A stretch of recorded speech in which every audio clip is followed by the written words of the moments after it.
Yeah, no, look, just going on our current political scene and the housing crisis, and it does seem that if you look back a few years into the 50s in particular, I can remember, and with various families and indeed our own family, we seem to have these low-interest loans, 3% loans, and a lot of the financing was done through the State Advances Corporation. Yeah. But, Bruce, there were various schemes backed by the government anyway, but the private sector came on board.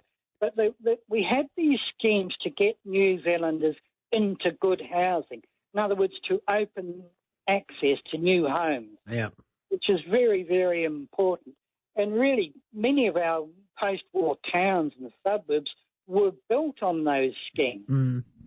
And yet, when I see and look at today's sophisticated market, there just seems to be so many obstacles to just doing things.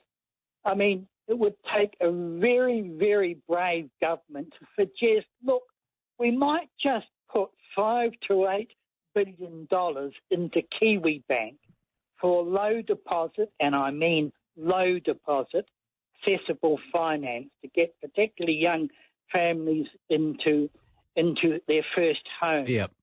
And you see, really, I said the other day, and I mean it, the government really means business, going to have to declare an emergency, take emergency powers over maybe 5 to 8 years to sort of blow all the cobwebs away and to streamline the whole process and just drive right through the bureaucracy and all the legal impediments and so on. And in doing that, as part of those emergency procedures, you would have to also protect the stability of the market. In other words, of course, you would have to protect existing homeowners and their homes and those who've just recently purchased. I mean, I've got a young niece and her husband, and they've just bought a home in Lower Hutt. People like that naturally would have to be protected, but you really have to drill down and come up with those policies that stabilise the market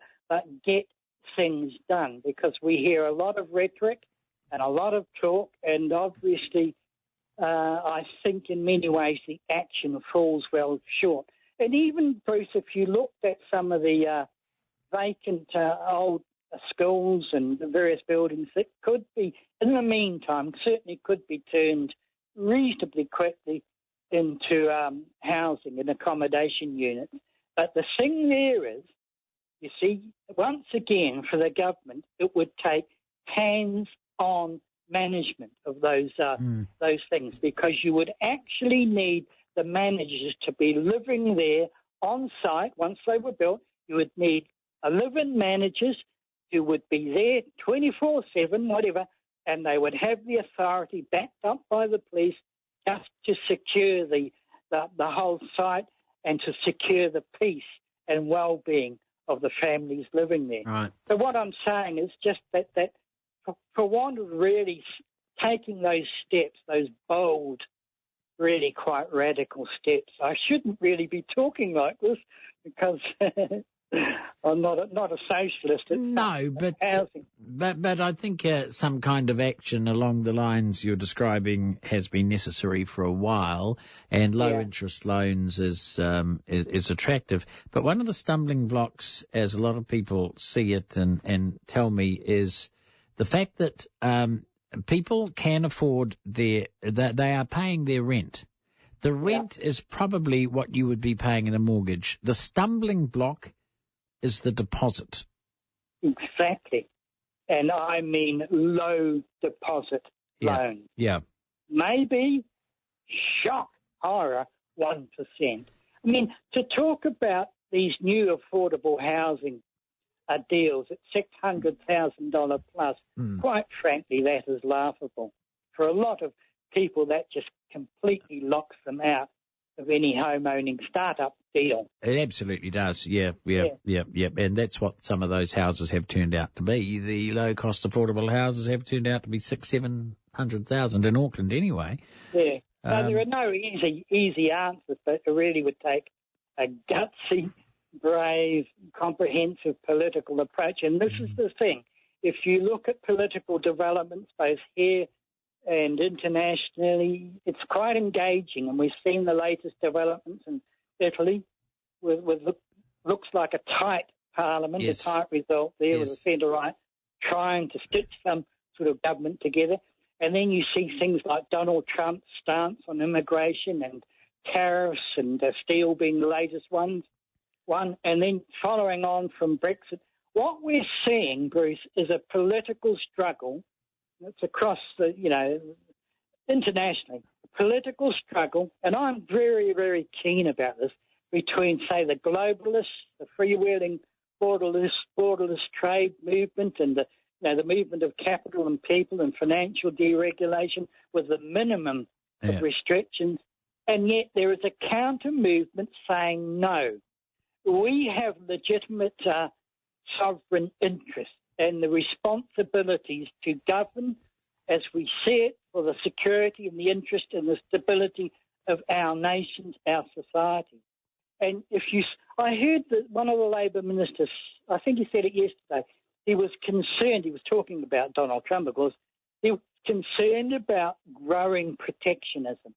These people are, of course, the internationalists speaking, the proponents of the dominant economic push over the last 40 years. And it's absolutely fascinating because, as I say this, we have this struggle between the prevailing political elites who shape so much of our political life and dominate so much of our political life, and that goes across both, whatever the colour of the parties are or the parliament.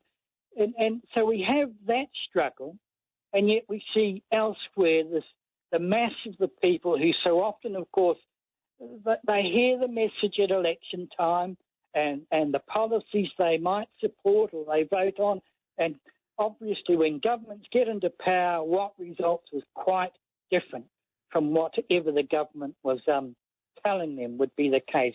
And so you have this calculated reshaping, reworking of policies, and the spin departments get into full gear, and you see this very subtle, sometimes not so subtle, but definite shift once governments get into power.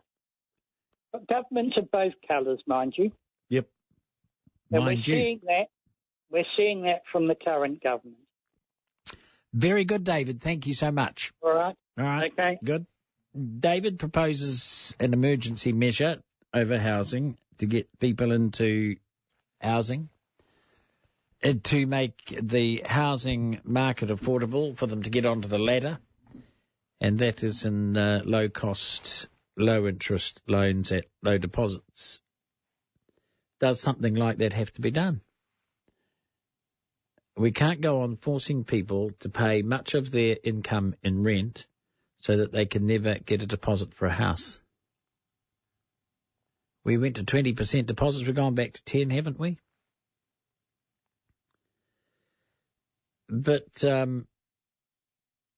you would have to go into one of the smaller towns or cities to get, if you're an Aucklander, a house you can afford, and you'd have to move out, really. Because there's virtually nothing under 600. Is there 1,000?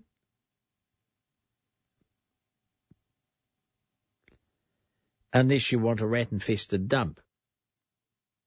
Dilapidated, falling down, unpainted and peeling. You wouldn't. There can't be many houses under 600,000 in Auckland. Okay, back in a moment.